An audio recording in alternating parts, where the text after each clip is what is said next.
জানো তো বন্ধুরা, সকাল সকাল আমার এখন একটাই কাজ হয়েছে। সকালে প্রথমেই ঘুম থেকে উঠে কি রান্না করব, কিভাবে রান্না করব, আর কত তাড়াতাড়ি রান্নাটা শেষ করব। সে যাই হোক, করতে যখন হবে চটজলদি দোকান থেকে ডিমগুলো এনে সেদ্ধ চাপিয়ে দিলাম, কারণ আজকে ডিমের ঝোল বানাবো। তো এখানে দেখো জামগুলো ভালো করে ধুয়ে নুন দিয়ে রোদে দেওয়া আছে, তাহলে খেতে বেশ ভালো লাগবে। আর গাছগুলো একটু জল পেয়ে এই কদিন মানে দু একদিন হালকা পরিমাণে বৃষ্টি হলো তো একটু প্রাণ পেয়েছে। তো এই গাছগুলোর অবস্থা দেখে বেশ ভালো লাগে, যদি ওরা মানে আমাদের হাতে দেওয়া জলের থেকে যদি বৃষ্টির জল পায়, সেটাতে অনেক বেশি সুন্দর লাগে, তাদেরকে যেন রাজসুন্দরী লাগে, তাই না? তো যাই হোক, এদিকে রান্নার কাজ শুরু করে দিয়েছি। ভেন্ডিটা সেদ্ধ করে রাখা ছিল, হালকা ভাপিয়ে নিয়ে ভাজলে ভালো হয়, তো সেটা ভাজা চলছে। আর এদিকে আমার অবস্থা খুব সুন্দর লাগছে, দেখো পুরো একদম স্নান করা হয়ে গেছি ঘেমে। এত ঘাম দিচ্ছে এই গরমের মধ্যে, শুধু আমাকে না, পৃথিবীর সব প্রান্তের মানুষকেই, যেখানে যেখানে এরকম গরম পড়েছে তাদের বিশেষ করে বলছি। তো যাই হোক, গরমের মধ্যেও রান্না বান্নাটা জলদি সেরে কোনো রকমে বাকি কাজগুলো গুছিয়ে নিয়ে ঘর মোছা, কাপড় কাচা, তারপর কোনো রকম নিজেকে স্নান করে, সেটাকে স্নান বলে না, ডবল স্নান বলে, তো স্নানটা করে নিজের রুমে ঢুকে একটু গরম হাওয়া বলো বা ঠান্ডা হাওয়া বলো, ওপরের রুম মানে গরম হাওয়াই বলবো, আর ঠান্ডা হাওয়া নেওয়ার মতো সময় থাকে না। যাই হোক, ওই গরম রুমে একটু শুয়ে রেস্ট নিয়ে তারপর আমি আবার নেমে আসি নিচে। বাদবাকি যেসব কাজ থাকে, কাজ বলতে আর কি, ছেলেটা কি করছে, স্নান করলো কি না, খাওয়াতে হবে কি না, মানে এরপর মানে রুটিনের মধ্যে চলে আসে, তাই না? তো ওইগুলোই হয়ে থাকে, মানে দৈনন্দিন জীবনে আমার সাথে এটাই ঘটে। তো যাই হোক, এখানে আমি এবার ডিমের ঝোলটা মশলাটা কষিয়ে নিয়েছি, আর পটলটা ভাজা দিয়ে দিলাম, আর তার সাথে ডিমটা দিয়ে, দুটো মতো পটল ছিল, তো 4 পিসের মতো হয়েছে, দেখতেই পাচ্ছ। তো ওই দুটো পটল দিয়ে ডিমের ঝোল করলাম হালকা পাতলাভাবে।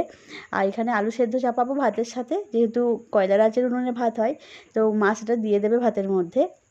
ডিমের ঝোল, ভেন্ডি ভাজা, আর এখানে ডাল আছে, আর সাথে ওই ডিমের ঝোল। যা যা রান্না করছি তোমরা দেখতেই পেলে, তার সাথে সব রান্নাই হয়ে গেছে। তো সবশেষে রান্নার পরে বাবা মাছগুলো নিয়ে এসেছেন, সেগুলো ভেজে আজকে রেখে দেবো, কালকে রান্না হবে। আর বাবা এক পিস খায় তো খাবেন, কেননা বাবা ডিম পছন্দ করেন না। এখানে আজকে ষষ্ঠী পুজো, মানে যেটা জামাই ষষ্ঠীর পুজো, মানে আমাদের এখানে এটাকে ষাটের পুজো বলা হয়। তো মা পুজো করে নিয়ে এসেছেন, আর সেই প্রসাদই দিল, আমি খাচ্ছি স্নান টান করে। আর এটা কিন্তু রান্না বান্নার পর স্নান করে পরের ভিডিও। তো যাই হোক, মা হাতে আমার ধাগা বেঁধে দিল। এটা সবাইকে স্নান করে বাঁধতে হয়, ছোট বড় প্রত্যেকেই বাঁধা যায়। আর তারপর আমি এসে গেলাম আমার দেওরের বাড়ি, এটা হলো আমার সেই পুচকে দেওর। তো যাই হোক, একে আমি অগি বলেই ডাকি, ওকে প্রসাদ দিয়েও দিয়ে গেলাম, আর ওর হাতে ধাগাটা বেঁধে দিলাম। আর একটু হলুদ ছিল, সেটা কপালে ছুঁয়ে দিলাম, যেহেতু ওরও স্নান হয়ে গেছে, আমি যখন এলাম ও স্নান করছিল। এই দেখো মাটির ওপরে কেমন কাঁঠালগুলো গাছের সাথে আটকে আছে, দেখতে কতই না ভালো লাগে, তাই না? এই যে একটা সময় সবাই বলে না যে মাটি ফেটে কাঁঠাল পাকা, সেই হচ্ছে এই অবস্থা। মানে গাছেই কাঁঠাল ধরেছে, কিন্তু মাটির ওপরে কাঁঠালগুলো নামানো আছে। দেখে বলবে যে কাঁঠালগুলো হয়তো এখানে রাখা আছে, কিন্তু তা না, ওই কাঁঠালগুলো ছিল গাছেই লাগানো, মানে গাছেই আর কি আছে এখনও, গাছ থেকে পাড়া হয়নি, পেকে গেলে সবাই খাবে। তো কাকিমারা ওই বাড়িতেই থাকেন, ভাড়া থাকেন। তো যাই হোক, ওখানে ওই কাঁঠাল গাছের একটু ভিডিও করে এলাম। আর রাতের রান্নায় এখানে হচ্ছে পরোটা, আর হবে একটু তরকারি, হবে ঘুগনির তরকারি। মটর ভেজানো ছিল, একটু ঝাল ঝাল করে মা নিরামিষ ঘুগনি বানাবে। আর আসলে নিরামিষের ওই ঘুগনিটা একদিন মা বানিয়েছিল, খেতে খুব ভালো লেগেছিলো, মানে একটু ঝাল ঝাল টেস্টি লাগছিলো। আর আমিও পারি, কিন্তু ওই টেস্টটা আমার আনতে পারি না, মানে একবার করে খুব ভালো লেগে যায়। যাই হোক, মা ঘুগনিটা রান্নাটা চাপিয়ে দেবে, আর এখানে আমি পরোটাগুলো বেলে দিচ্ছি, মা তাহলে তাড়াতাড়ি করে সেঁকে নিতে পারবে। আসলে মা বলে যে আমি যদি রুটি বা পরোটা যাই হোক, আমি যদি একটু বেলে দিই, হাতে লেগে দিই, তাহলে মায়ের তাড়াতাড়ি করে সেটা ভাজতে বা সেঁকতে সুবিধা হয়।